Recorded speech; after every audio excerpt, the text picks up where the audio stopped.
күн, құрметті көрермендер. Еңбек инфо тікелей эфирде өз жұмысын бастайды. Және де оның жүргізушілері әріптесім Аягөз Тұрсынбай, мен Мұхтар Бейсенов.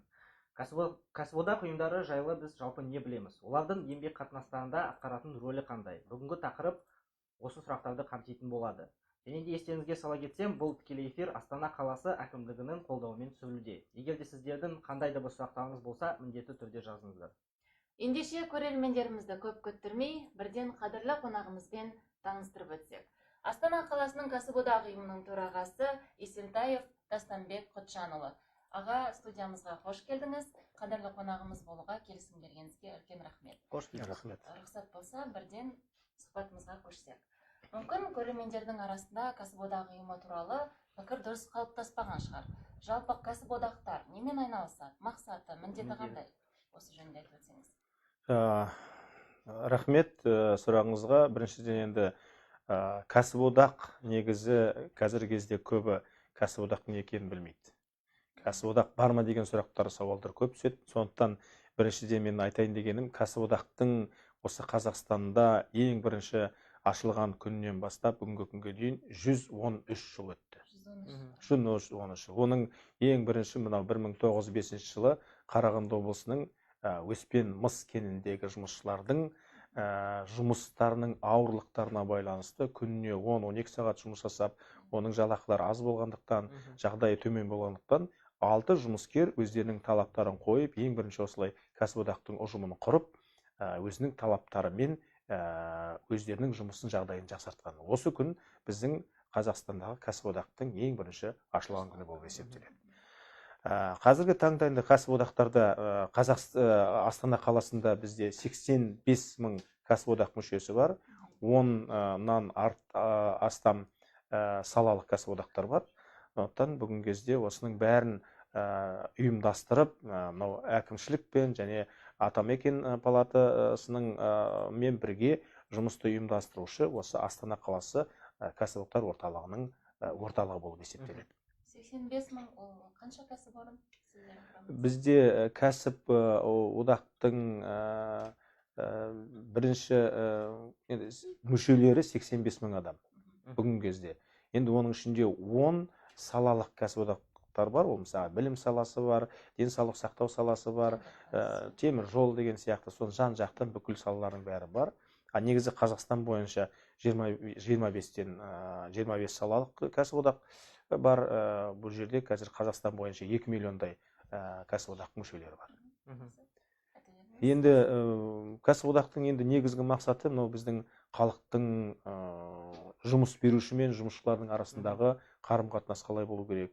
Бұл ең бірінші мынандай құжаттармен бекітіледі. Бірінші басым келісімшарт деген бар. Басым келісімшарт бұл үкіметпен Қазақстан Республикасы кәсіподақтар федерациясы және Атамекен палатасымен 3 жақты келісімшартқа қол қойылады. Сонан кейін барып аймақтық жерлердің келісімшарты бар 3 жақты. Мысалы біздерде қазір әкімшілік Астана қаласының кәсіподақтар орталығы мен Атамекен палатасының мен 3 жақты келісімшартқа қол қойылған. Соның ішінде нақты барлығының кім қандай жақта неге жауап беретіні, қандай жұмыс істелу керек екені, соның бәрі жазылған. Бұл енді әлеуметтік серіктестік ретінде болады. Сондықтан осындай бағытта жұмыс жасап жатырмыз. Ең бірінші жұмысшылардың құқықтары бұзылмау үшін. Себебі оны бұздырмау үшін еңбек келісімшарты бар. Ең бастысы еңбек келісімшарт. Бұл еңбек жұмыс беруші мен жұмысшылардың арасында ол болуға тиісті заң бойынша. Егер осы бұзылатын болса, онда да жаңа құқық бұзушылар заң кодексіне байланысты, онда жұмыс беруші 200 айлық көрсеткіш айыппұл төленеді. Егер сол 1 жылдың ішінде қайталанатын болса, ол 300 айлық айыппұл төленеді. Сондықтан оның заң бойынша бәрі көрсетілген. Енді бұның осы еңбек келісімшартының маңыздылығы неде? Бұл неменені қарайды деген сұрақ болатын болса, оның ең маңыздысы келісімшарттың маңыздылығы неде? бірінші ол оның ішінде көрсететіні сенің өзіңнің жаңағы кім екеніңді жазасың, содан кейін барып істейтін жұмысыңның міндетің жазылады, және уақытың, жұмыс кестесі, жұмыстың уақыты қай уақытта басталады, қашан аяқталатыны, оның ішінде алатын сіздің өзіңнің жалақың туралы, жалақыңды қалай алу керек, соның кестелері туралы, және мысалға бір ауыр жұмыс жасайтын болса, ол ауыр жұмысқа тағы қосымша төленетін төлемақы туралы, сол екі жақтың егер келісімшарт бұзылатын болса, оның ішіндегі қалай бұзылу керек, қалай шешілетін жолдардың бәрі осының ішінде көрсетілген. Сондықтан бізде енді оның маңыздылығы осыдан. Екіншіден, мысалға үкімет тарапынан мынау зейнетақы жарнасын төлеу мысалға болмайтын болса, онда сіздің үкіметтен төленетін әлеуметтік көмекті ала алмайсыз. Оның ішінде қазіргі жаңадан шығып жатқан мынау медициналық сақтау жүйесі айтып жатырмыз ғой. Оны мысалға көбі түсінбейді, өздерінің жалақысынан артық ақша бергісі келмейді, кейбір жерде жалақының төмендігіне байланысты дегендей. Бірақ мен бір айтайын деп едім, оның себебі мынада. Біріншіден енді әркім өзінің жаңағы келісім шарттың енді ішіндегі маңыздылығы, мысалға 100 теңге төлесең де, мысалға жаңа медициналық сақтау жүйесіне мысалы 100 теңге төлейтін болсаң, егер бір бетін аулақ қылсын, жағымсыз жағдайға ауырып қалатын болсаңыз, 20-30 мың доллар тұратын операция жасауға сізде мүмкіндік болады. Үкімет сондай сізге көмек көрсете алады. Оның ешқандай сен төлеген ақшаңа байланысты емес. Ол жағы. Сосын мына зейнетақыны мысалға сіз төлеп отырсаңыз, ол да сіздің жұмыс берушілердің мен жұмысшылардың арасындағы қанша адам жұмыс жасайтыны, ол төлеп отырған төлемақыңыздың бәрі сізге пайдалы екенін бәрін осы келісімшарт арқылы анықталып отыр. Бүгінгі кезде бізде енді Қазақстанда шамамен 1 миллионнан астам адам жаңағы еңбек шартын бұзуда. Еңбек шартын бұзу 20 мың адам еңбек шартын бұзуда. Оның мысалға оның ішінде 1,5 мың жазатайым жағдай болып жатыр бір жылдың ішінде. Оның ішінде мен Астана қаласында мынандай мысал келтіріп кетейін. Астана қаласында былтыр 2017 жылы 60 ауыр жарақат алып, оның 23-і қайтыс болған. Биыл қазіргі жұмыста, биылғы 18 жылдың аяғында бүгінгі күнде 58 сондай жарақат алынып, оның 15-і дүниелік болды. Енді өздеріңіз ойлап қараңыздар, бүгінгі кезде осындай тыныш заманда бала әкесінен, ана баласынан, не болмаса жұбайы күйеуінен айырылып жатқан, бұл өте ауыр нәрсе деп ойлаймын. Сондықтан мінекей осындай жағдайларда жаңағы жанұясын асырайтын адам егер осындай жағдай сұрақ қалатын болса, егер сіздің келісім шартыңыз болатын болса, соған байланысты сіз төлем ақы үкіметтен ала аласыз. Осының бәрі или жұмыс берушіден аласыз. Ол осының бәрі келісім шарттың ішінде көрсетілген, оның маңыздылығы осыдан. Сондықтан мен ойлаймын, келісім шартты ең бірінші жұмысқа орналасқан кезде әр адам бірінші жұмыс берушімен келісім шартқа отыру керек деп ойлаймын. Басты міндеттеріңіз сонда жұмыскерлерді бағыттау, құқықтарын қорғауға мүмкіндік жасау, жағдай жасау ғой. Әрине, ең бірінші мынау әрбір тұрғынның, әрбір жұмыскердің әлеуметтік жағдайын жақсарту. Олардың жалақыларын өсіру. Ең бірінші мақсаты осы. Жаңағы кәсіподақтың неге керек? Кәсіподақ деген ол немене? Кәсіподақ ол әр ұжымның өзінің ішіндегі, осы барлық ұжымның ішіндегі адамдардың жұмыс берушімен арасындағы қарым-қатынасы. Одан басқа жаңағы келісімшарттан басқа ұжымдық келісімшарт деген бар. Ұжымдық келісімшарт ол оның ішінде де саған мысалға әлеуметтік жұмыс беруші жағынан төленетін, заң бойынша төленетін төлемақыдан басқа сізге қосымша төлемақы төленетін жағдайлардың бәрі осы ішінде қаралады. Ол осы жұмыс беруші мен жұмысшының арасындағы конституция деп айтуға болады. Себебі оның ішінде мысалға сіздің демалысыңыз заң бойынша 24 күн болатын болса, сіз жаңа ұжымдық келісімшартпен қосымша тағы 6 күн қосып 30 күнге дейін келісімге келуге болады келісімшарт арқылы. Я болмаса жаңағы пенсия, зейнеткерлікке шыққан адамдардың шыққан кезде жұмыстан оған 2 айлық жалақысы, үстемақысы төленетіні, соның бәрі осының ішінде көрсетіледі. Сондықтан ұжымдық келісімшарттың да маңыздылығы осындан. Бүгінгі кезде егер мысалға кәсіподақты дұрыс түсініп, кәсіподақтың бастауыш ұйымдары бар жерлерде мынандай жаңағы қателіктер көп жіберілмейді. Себебі бұған енді өзіміз кінәлі болып жүрміз, то есть өзіміз куә болып жүрміз ғой. Сондықтан мен ойлаймын, кәсіподақтың барлығы бұл тек қана пайда деп бұдан. Енді көбі ойлайды да, кәсіподақтың пайдасы неде? Біз мысалға өзіміздің жалақымыздан 1% ақша төлейміз. Ол пайыздың ақшалары сосын жаңағы мейрамдарда, бір жаңа жылда, 8 наурызда осындай бір анда-сонда бір сыйлықтар береді де, сонымен қояды деген ұғым бар да көбінде. Ол мысалға өзінің сол кәсіподақ мүшелерінің өзінің құқықтарын білмегендіктен деп ойлаймын. Негізі мысалға келісім шарт бойынша сіздің әрбір саланың өзінің бөлетін ақшасы әртүрлі. 1% мысалға бөлене ме, 1% сен төлейсің бе өзің жалақыңнан, сол 1%-дің кейбіреуінде 65%, кейбіреуінде 70%, кейбіреуінде 80% кейін қайтарылады жаңа ұжымға. Енді сол қайтарылған ақшаның бәрін сол ұжымның өзі пайдаланады, өзі жұмсайды. Оның бәрі жаңағы санатория, курортный жерлерге баруға, басқа жерлерге осы кәсіподақ мүшелеріне жеңілдік үшін істелінетін нәрсе. Біздің бағдарламамызда міне басты міндеті сол ғой, өз құқықтарын білу үшін жұмыс жасап жатқан жайымыз бар.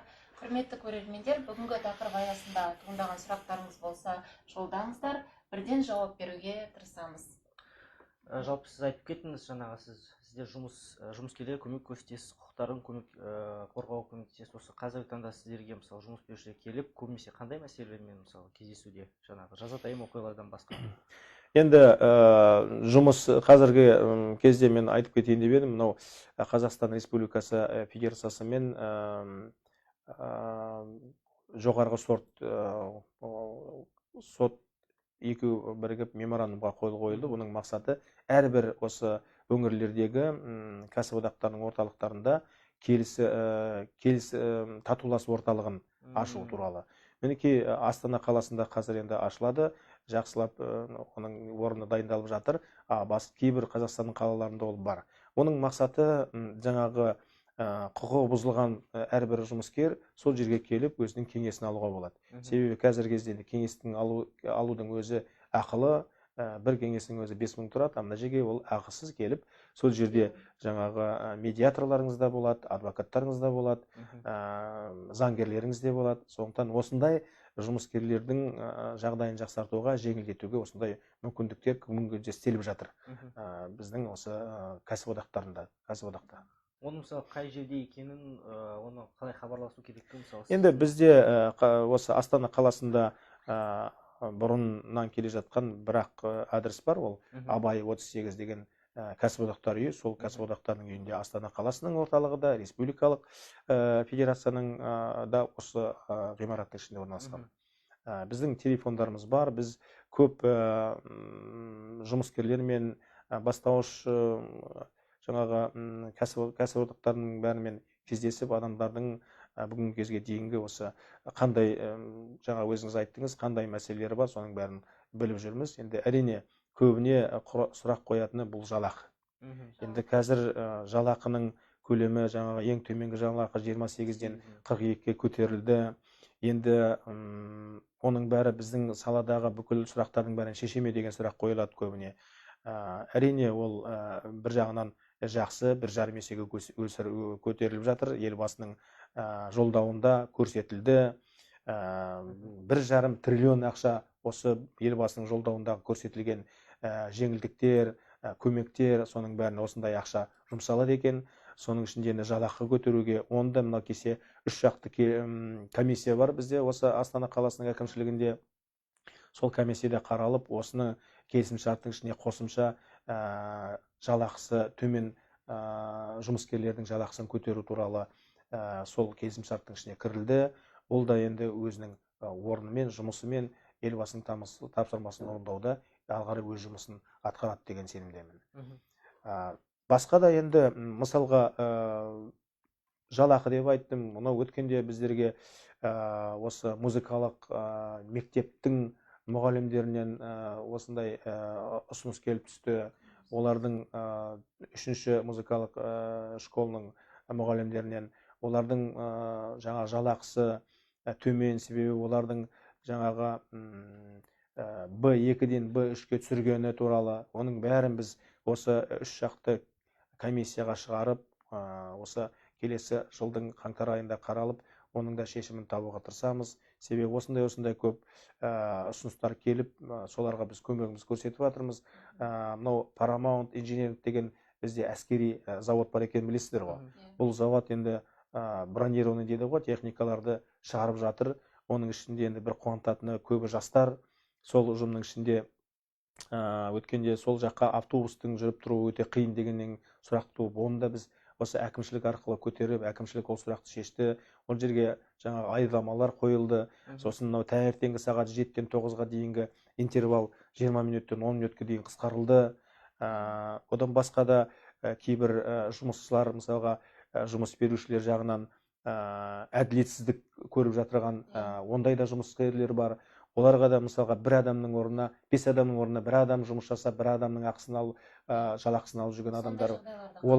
Оларды біз мінекей шештік. Оны біз шешіп, қазір ол кісіге 18 жылы 50% ақшасын қайтадан төлеп, енді 17 жылға ақшаларын қайтару жолдарын оны да қарастырып жатырмыз. Енді оның бәрі заңға байланысты.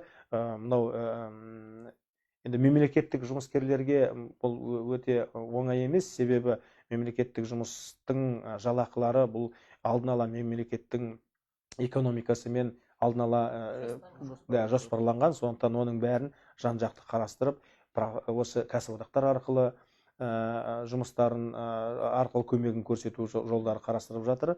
Одан басқа да мынау ең бір нағыз бір баспана туралы да сұрақтар келіп түсіп жатыр. Оны да біз жан-жақты қарап, өзімізді құқығымызда ұстап, құзырымызда ұстап, қазірге дейін соны өзіміз ары қарай қарастырып, сол адамдардың орны мен заңмен алуына өзіміз қадағалап отырмыз. Қандай көмек бересіздер баспана? Мысалға, баспана туралы бір сондай шағым түсті. Біз оның түскен шағымының ішіндегі жазылғандарының бәрін соған құзыры бар мемлекет органдары тексеріп, оның құқығының бұзылғандығы анықталды.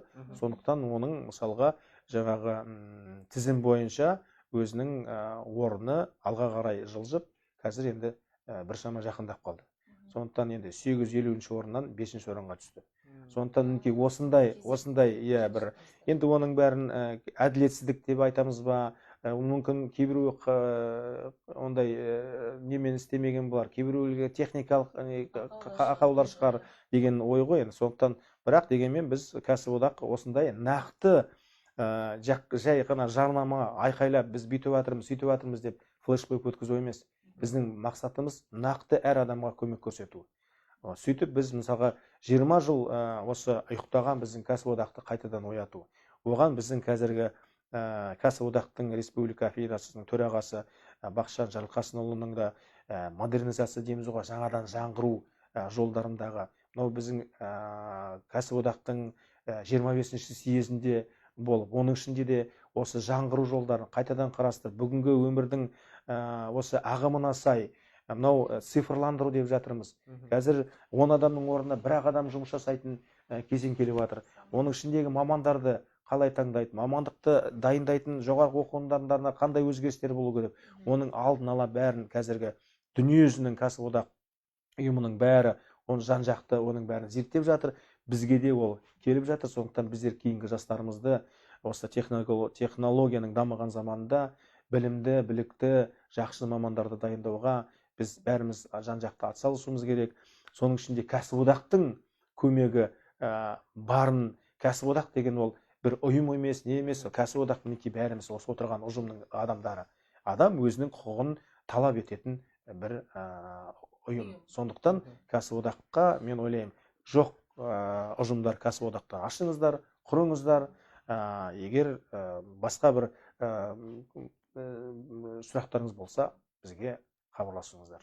Яғни сіздер қарапайым халықтың, жұмыскер халықтың құқығын жан айқайын биліктегілерге, жоғарыдағыларға жеткізесіздер. Өте орынды. Сіздердің кәсіподақ ұйымының мүшесі болу үшін не істеу керек? Кәсіподақ ұйымының мүшесі болу үшін әрбір ұжымның ішінде 3 адам жеткілікті, 3 адам бірігіп кәсіподақтың бастауыш одағын комитетін құрып өзінің ұжымда істей беруге болады. Содан кейін мынау қалалық салалық ұжымдар бар, кәсіподақ ұйымдары. Сол кәсіподақтарға кіреді. Сосын сол жерден жаңа айттым, енді заң бойынша өздері жаңағы өтініш жазады. Сол өтініш арқылы өзінің жаңағы есепшілеріне жазады, 1% осындай жерге төлеңіз деп. Сонан кейін ары қарай осы мүше болғаннан кейін талаптар енді ешқандай талап жоқ. Өздерінің өтініші болса болды. Басқа ештеңе жоқ. Бірақ жеңілдігі көп.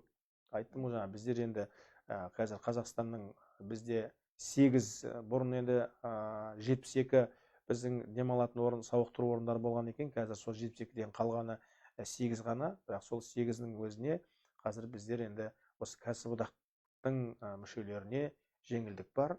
40%, 50%-ға дейін. Сондықтан мен ойлаймын, осындай жеңілдікпен көмек көрсетеміз. Енді тағы бір мәселе, бұл мысалға қазіргі кезде шын айту керек, адамның ең бірінші денсаулығын ойлаймыз, иә? Ата-бабамыз айтып кеткен ғой, бірінші байлық денсаулық деп. Осы денсаулық бізде бүгінгі кезде, мен өзім ойым енді, бүгінгі кезде біздің медицина тек қана адамды емдеумен ғана айналысады. Адамды сауықтыру, дені сау адамның денесін сауықтыру туралы бізде ондай жұмыс жолға қойылмаған. Сондықтан біз осы кәсіподақтардың ішінен мынау Бақытжан Жарылқасынұлының кәсіподақтар федерациясының төрағасының бастауымен, сол кісінің ұсынысымен біз өзіміз осы спорттық сауықтыру орталығын аштық. Осы кәсіподақтардың ішінде, Астана қаласы бойынша. Оның мақсаты әрбір жұмыс жасайтын адамға жұмыс орнынан спортпен айналысуға, болмаса денесін сауықтыруға жағдай жасау. Қай жерде орналасқан? Енді бұл орналасқанда әрбір ұжымның ішінде болады. Оны біз бастап жатырмыз. Неге десең, бұрын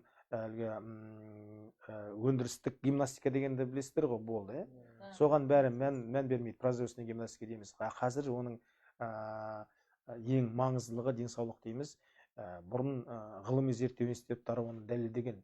Мысалға, күн сайын егер сен сол производственный гимнастика дейміз, өндірістік гимнастика жасайтын болсаң, жұмыскерлердің жұмысқа деген қабілеттілігі 30 есеге артады екен. Ауыратындардың саны соншама есе азаяды екен. Бүгінгі кезде білесіздер ме, біздің больничный дейді ғой, мысалға, да? Уақытша мысалға жұмысқа қабілетсіздіктердің парағы мысалға. Сол парақ бойынша біз Қазақстан жылына 55 миллиард ақша төленеді екен соларға. 55 миллиард ақша. Егер біз қазақта айтады ғой жаңағы, ауырып жол, еміз дегенше ауырмайтын жол ізде деп. Мінекей ауырмайтын жолдың бірі осы. Бұның өзі жаңағы производственный совет деген бар, өндірістік кеңес. Міне сол өндірістік кеңес арқылы адамның денсаулығын сақтау, оның жаңағы еңбек шартын сақтау туралы, соның бәрі осының арқылы жұмыс істейтін боламыз. Жалпы сосын жұмыс берушілер негізі қандай ойда кәсіподақтар туралы? Қолдай ма мысалға кәсіподақтар құруды? Енді ол мысалға біз бір жағынан мүмкін біздің кәсіподақта жұмыс жасайтын біздерге де байланысты болар. Неге десеңіз, біз әрбір осы біздің мақсатымыз жаңа айтып жатырмыз, біз тек қана жұмыс берушілер, жұмыскерлердің ғана құқығын қорғаймыз деп. Қазіргі заманға сай біздердің мақсатымыз жұмыс берушінің де қамын ойлау.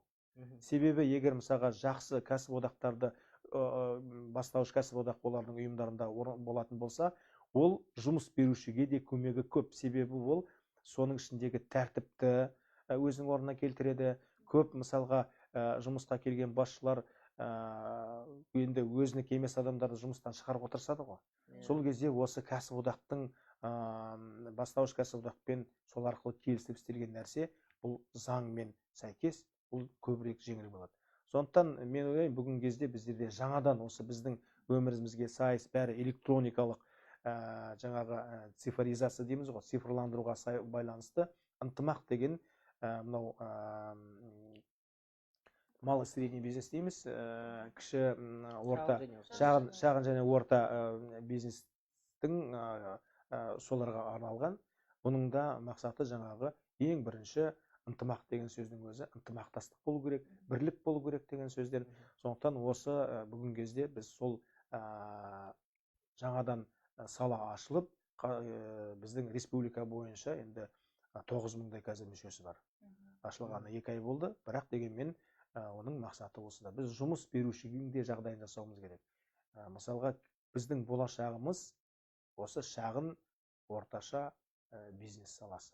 Осыны дамытатын болсақ, онда бізде жаңағы жұмыссыздық та азаяды, жұмыс берушілердің жағдайы да жақсарады дегендей әлеуметтік жағдайын жасады. Кәсіподақтарды қолдай ма? Әрине қолдайды, көбі қолдайды. Бірақ енді қолдамайтындар да бар, өкінішке орай. Мысалға, біз жаңа айттық қой, мынау жаңағы ауыр жарақат алатын, оның ішінде жаңағы жазатайым жағдайларға ұшырап жатқандардың көбі мынау құрылыс жағынан. Сол құрылыс жағынан біздің өкінішке орай жоғарыдағы мықты біздің кейбір жаңағы компанияларымыздың ішінде осы кәсіподақтың ұйымы жоқтығы әрине ішімізді ауыртады. Ондай бар. Ондай мәселелердің шешімі ретінде? Ондай мәселеге біз жағымыздан тек қана біз жаңағыдай үгіт насихаттан басқа ештеңе істей алмаймыз. Заң бойынша олардың өз еркі. Егер өздері ашамыз десе ашады. Бірақ мынау бір айтайын дегенім, мынау Абу Даби Плаза деген салынып отырған ғимарат бар ғой. Сол ғимараттың генеральный несі, ол Арабтек деген компания. Сол Арабтек компаниясының ішіндегі кәсіподағы өте мықты. Себебі оның ішіндегі жаңағы айтып отырмын ғой, 75 күннен кейін ол 10 күн демалуға құқығы бар, жаңағы ұжымдық келісім шарттың ішіне кіргізген. Содан кейін оның жолында төлеп береді. Сосын жаңағы жұмыс кезінде жаңағыдай жарақат алғандарға ақшасын төлеп отырады ай сайын. Ол сонан кейін жұмыстан, мысалға құрылыс саласында қалай, мысалға бір салынған ғимарат біткеннен кейін ол әрине ары қарай жұмыс жоқ. Сондықтан ол 2 айлық ақшасын 2 айдың ішіне 2 айлық тағы қосымша жалақысын төлейді жұмыс біткеннен кейін. Мінекей осындай жағдай бәрі ол шетелдің компаниясында мықты дамыған. Бірақ біздікінде енді ондай әзірге жоқ. Бірақ енді біздікі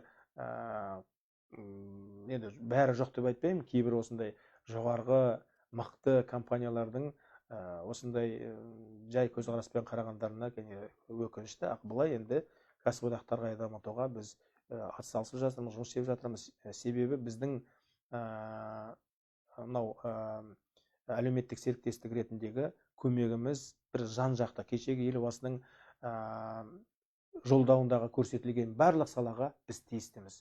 Біз барлық салада өзіміздің әлеуметтік серіктестік ретінде өзіміздің көмегімізді жан жақты көмектесеміз. Себебі кешегі елбасының жолдауындағы мұғалімдердің жан айқайын жеткізген осы кәсіподақтың жұмыскерлері.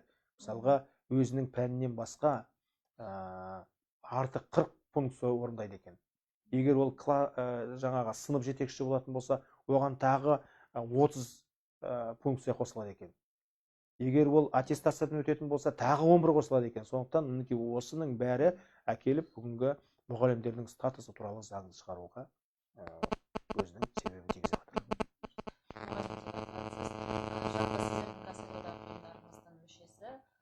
Көбінесе мүшелері қандай саланың өкілдері?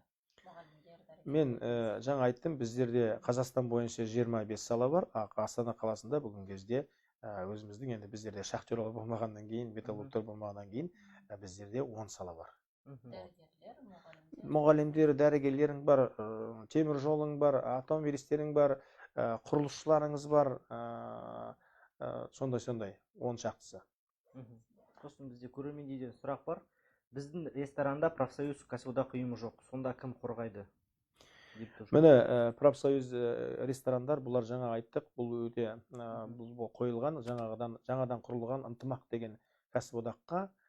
Мынау біздің телефонымыз 21-61-50, осы телефонға звондайтын болса, біз оның сонымен тікелей айналысатын адамдармен қарым-қатынас жасап береміз. Сіз мүшесі болмаса да, сіз көмектесе аласыз. жоқ, мүшесі болмаса да көмектесеміз әрине. Бірақ енді жаңағыдай әр ұйымда кәсіподақ болатын болса, ол бізге жеңіл, себебі біз олардан алған жаңағы үндеуді сол арқылы біз жұмыс істеуге құқылымыз. Егер ондай болмайтын болса, біздің ешқандай құқығымыз жоқ қой. Бір жаңағы ұжымдарға барып, мынау неге былай, не олай деген біздің ондай құқық жоқ. Біз тек қана өзіміздің мүшелердің жаңағыдай үндеуіне, солардың айтқан шағымдарына байланысты жалпы көмектеседі. сіздер мысалы белгілі бір тексерістер жүргізіп тұрсыздар ма өздеріңіздің ұйымдарыңызда, мысалы жұмыс орындарында? Біздерде қалай тексеріс болғанда өзіміздің ішімізде жаңағы тексеретін ұйымдар, ұжымдар бар, өз жұмыстарды ішіндегі. Енді былай басқа енді ешкімді біздерді ешкім тексермейді, бірақ дегенмен біз заң бойынша, барлығы заң бойынша жасалу керек. Көрермендерімізден тағы сұрақ келіп түскен екен. Шахрам Султанбекова есімді азаматша. По выслуге лет для преподавателей в 55 лет проект приняли в действие. Приняли в действие? Енді ол сұрақ, ну, этот вопрос, конечно, рассматривается. Этот вопрос сейчас у нас идет рабочая группа. Это уже не первый год поднимается. И этот вопрос сейчас профсоюз будет. Не только этот вопрос, у нас и другие вопросы есть, касается, которые по заработной плате.